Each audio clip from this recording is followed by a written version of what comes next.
Face à l'intensification des tempêtes et à la montée des eaux, les littoraux deviennent de plus en plus vulnérables à l'érosion et à la submersion marine.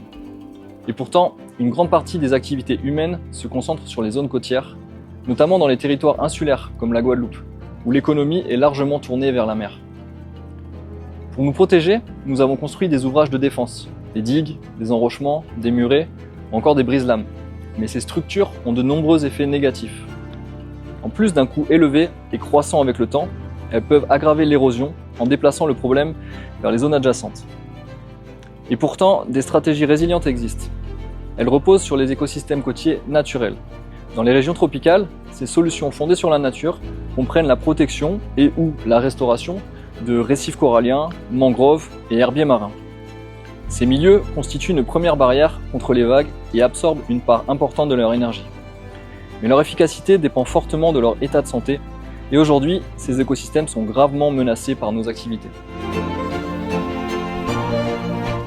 Pour visualiser l'influence des écosystèmes sur la dynamique côtière, nous avons créé un modèle réduit dans le cadre de l'OLIG, l'Observatoire du littoral des îles de Guadeloupe.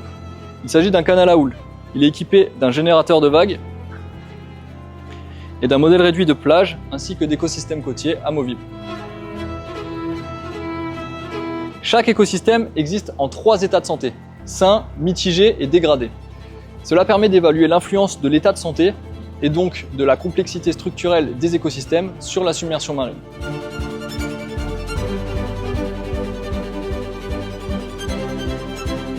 Pour chaque configuration, nous mesurons le volume d'eau qui submerge la plage et passe par-dessus jusque dans ce bac, et ensuite nous comparons les volumes d'eau récoltés.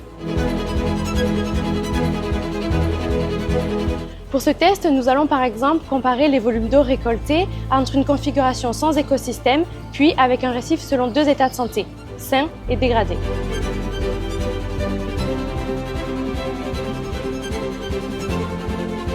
La configuration sans écosystème a engendré une submersion correspondant à 3,2 litres, contre 2 litres avec un récif en mauvais état et 1,4 litres en bon état. Ainsi, par rapport à la configuration sans écosystème, le récif en mauvais état y permet une réduction de 37%, tandis que le récif en bon état il atteint 56%.